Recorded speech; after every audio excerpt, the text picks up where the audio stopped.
Coucou la famille, bienvenue sur la chaîne. Heureux de vous retrouver aujourd'hui pour une nouvelle vidéo. Aujourd'hui, nous sommes lundi, nous commençons une nouvelle semaine. J'espère que vous allez bien et que tout se passe pour le mieux pour vous. Aujourd'hui, nous sommes ici pour parler du match Chelsea-Tottenham et franchement, j'ai pris du plaisir. J'ai pris du plaisir aujourd'hui devant mon football. Et je vais pas dire j'ai jamais pris autant de plaisir à regarder Chelsea-Tottenham, un derby londonien. Mais franchement, aujourd'hui, j'ai regardé le match, je vivais le match comme si j'étais fan de Tottenham. Parce qu'aujourd'hui, il n'y a qu'un seul mot pour décrire ce que fait ce monsieur, ce grand monsieur, dont on ne parle pas assez. Vraiment, on ne parle pas assez de lui. Ange Postecoglou, respect.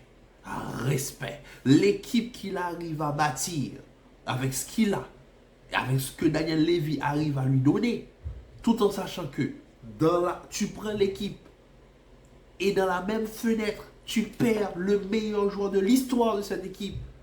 Tout en allant recruter des joueurs, les Van de Ven, les Madison qui descendent en deuxième division, et tu arrives à construire ça. Tu as un Kulusevski de haut niveau.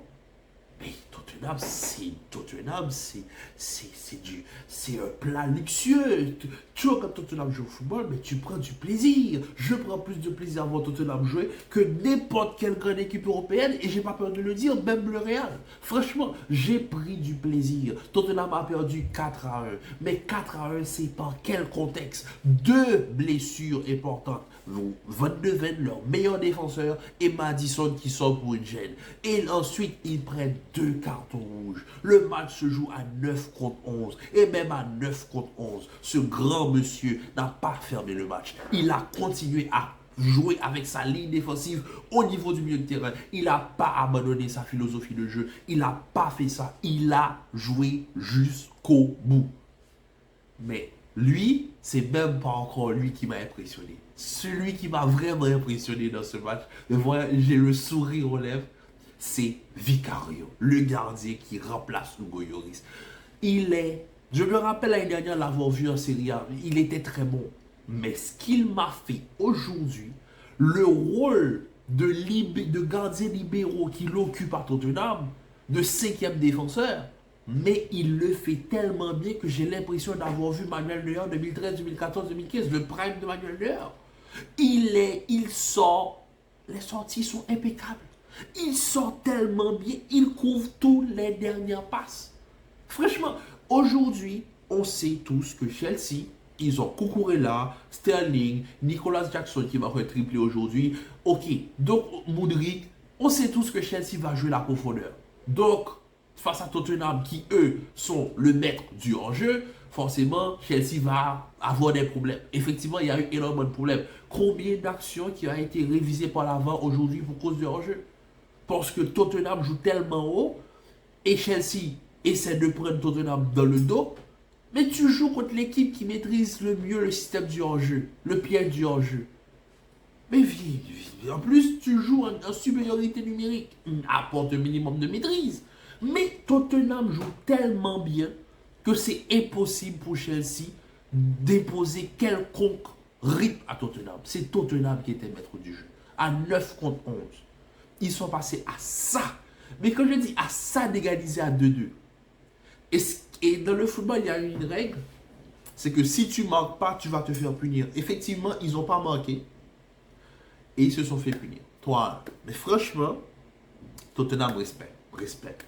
Kulusevski, respect. Son, top niveau, il n'y a rien à dire. Yves Bissouma devant la défense, mon Dieu. Johnson, ces garçons m'ont donné du plaisir. Van de Ven, les deux seuls protagonistes, ou je préfère dire, de ce match qui m'ont vraiment dérangé, c'est Romero, qui prend un carton rouge, mais vraiment bête, et Udogie. Destiny Udogie.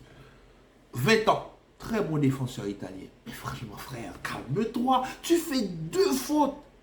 Tu es déjà en infériorité numérique. Chelsea joue les courses, profondeur, etc. Mais ne tape pas comme ça.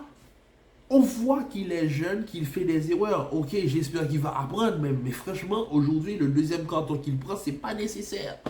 Le premier carton, je peux comprendre. Il prend la balle, il prend pas Sterling. Sterling, on connaît tout Sterling. Voilà. On suit City depuis des années, Sterling, voilà quoi. Tu n'as pas besoin de le toucher, il va tomber. Donc Sterling, il tombe, il crée, etc. En plus, Udogie arrive avec le pied un petit peu détaché du sol, donc forcément carton. Mais le deuxième carton, c'était vraiment pas nécessaire. Continue ta course, va le gêner jusqu'au bout. Non. Il tacle, et même quand il tacle, Ange Postecoglou met sa main dans la tête parce qu'il sait très bien que là, il ne peut pas échapper. Ça fait deux cartons rouges. Tu es déjà à 10 contre 11. Tu évolues déjà en infériorité numérique. Vous perdez un défenseur central de métier. Et en plus, le meilleur défenseur de l'équipe. Il n'y a pas de nécessité à se jeter.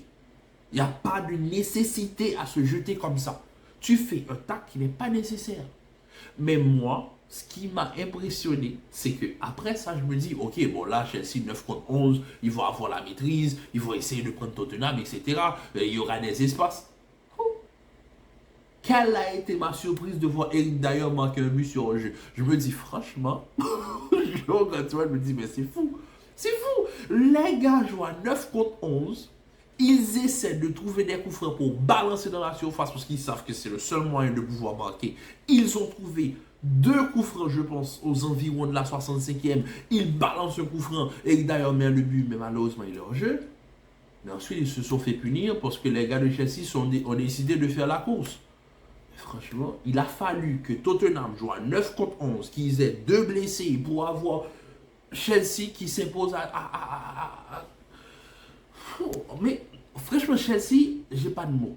Vous connaissez, j'ai déjà fait des vidéos sur Chelsea sur ma chaîne. Chelsea, j'ai déjà dit que le projet n'est pas bon. Ensuite, tu me ramènes Pochettino, qui n'est pas un mauvais entraîneur, mais qui ne va pas aider Chelsea à passer aucun cap. Parce qu'aujourd'hui, ce que Chelsea m'a fait, si Tottenham joue à 11 contre 11, même à 10 contre 11, Tottenham gagne ce match. Mais vraiment, à 10 contre 11, Tottenham gagne ce match. C'est parce qu'il y a eu 9 contre 11 qu'il y a eu plus d'espace. Chelsea avait la supériorité en amenant Modric, etc. Et voilà, là, tu as ce côté supériorité en attaque. Voilà, là, il va avoir ce déséquilibre. Mais à 9 contre 11, il n'y a pas eu de bus. Il n'y a pas eu d'attaque-défense.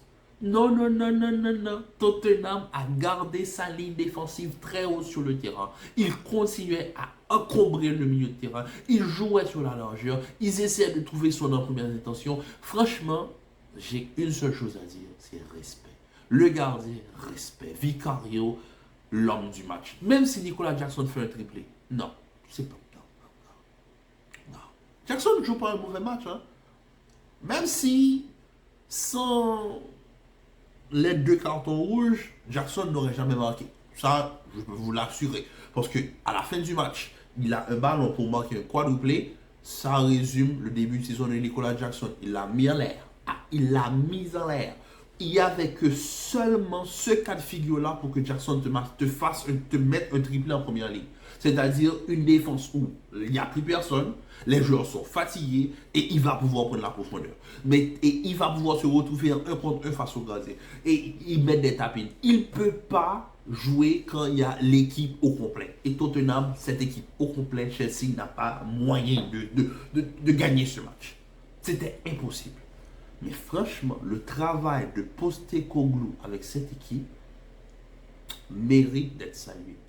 Et si vous n'avez pas vu le match, je vous assure, allez regarder ce match. Cherchez un moyen de regarder ce match. J'ai pris du plaisir. On est lundi. Demain, il y a la Ligue des Champions. Je vous dis, et ça, je pèse mes mots. Le Barça, le Milan, il n'y a aucune équipe de la Ligue des Champions. Il n'y a aucun match de la Ligue des Champions. Même le PSG Milan ne peut faire l'équivalence de ce que j'ai vu aujourd'hui. Aujourd'hui, j'ai pris du plaisir. Vous comprenez ça? J'ai pris du plaisir. C'est-à-dire que hier, les 20 dernières minutes du Real, et le match aujourd'hui, je me dis, le football n'est peut-être pas mort. Il y a peut-être encore de l'espoir. Tout dépend des entraîneurs. Mais là, quand je regarde le Leverkusen, le Bayer Leverkusen le jeudi, je ne débriefe pas, mais je regrette parce que Xabi Alonso, les Madridistas, vous savez pourquoi.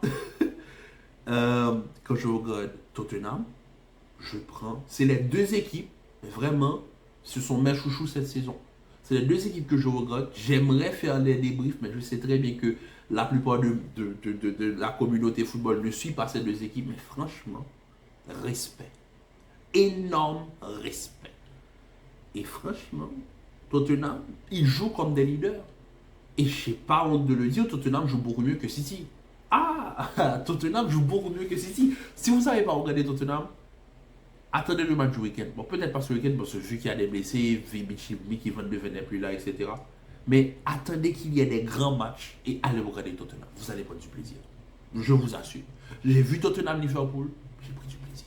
À la dernière seconde, parce que c'est Matip ou Konaté qui manque contre son camp, mais bon, c'est pas grave, Tottenham gagne ce match. Et ils étaient à 10 contre 11, si je ne me trompe pas. Aujourd'hui, ils font encore un grand match à 9 contre 11 face à Chelsea, et il n'y avait que ce cas de figure-là pour que Chelsea gagne le match. Je le répète, et je pèse mes mots. Mais respect. Chelsea, il y a encore du travail. Mais bon, mais Tottenham, chapeau. Kulusevski, chapeau. Son, chapeau. Monsieur Ange Postecoglou, je vous avais déjà suivi au Celtic Glasgow. Vous êtes un grand entraîneur. Chapeau. En tout cas, la famille, ça m'a fait plaisir d'être avec vous aujourd'hui. J'espère que cette vidéo vous aura plu. On se retrouve pour une nouvelle vidéo concernant le match du Real contre le Rayo Vallecano, parce que j'ai énormément de choses à dire. Et ensuite, on se retrouve demain pour la Ligue des Champions avec le Barça et le PSG face au Milan AC. Prenez soin de vous, restez en paix, en santé, commentez, likez, partagez.